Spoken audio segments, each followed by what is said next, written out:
భానుమతి రమ్య దగ్గరకు వచ్చి ఇలా అంటూ ఉంటుంది.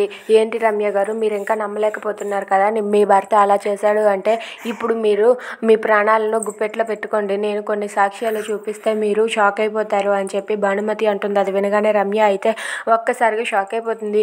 ఏంటి ఆ బ్రేకింగ్ న్యూస్, ఏం చెప్పాలనుకుంటున్నారు మీరు అని చెప్పి రమ్య అడుగుతూ ఉంటుంది. అది వినగానే భానుమతి తన చేతిలో ఉన్న ఫోటోలని అయితే ఇస్తుంది. దాంతో రమ్య ఆ ఫోటోలు చూసేసరికి అక్కడ ఉన్న ఆరాధ్యతో కలిసి ఆదికేశవ ఉన్నట్లుగా వాళ్ళిద్దరూ ఫోటోలని కూడా తను ఫ్రాంక్ చేసి ఆ ఫోటోని అయితే ఆరాధ్య ఫోటో, కేశవ ఫోటో కలిసి ఉన్నట్లుగా భానుమతి ఫ్రాంక్ చేసి ఇస్తుంది. ఇక అవి చూసి రమ్య అయితే ఇంకా అపార్థం చేసుకుంటుంది. ఇక ఆ ఫోటోలు చూసి రమ్య ఒక్కసారిగా షాక్ అయ్యి, ఏంటి ఈయనకి ఈమెకి ఇంకా సంబంధం ఉందని నాకు ఇప్పుడు నిజంగా అర్థమైంది, వీళ్ళిద్దరికీ సంబంధం ఉందని, అక్రమ సంతానం ఉందని కూడా అర్థమైంది అని చెప్పి రమ్య అనుకుంటుంది. Please subscribe.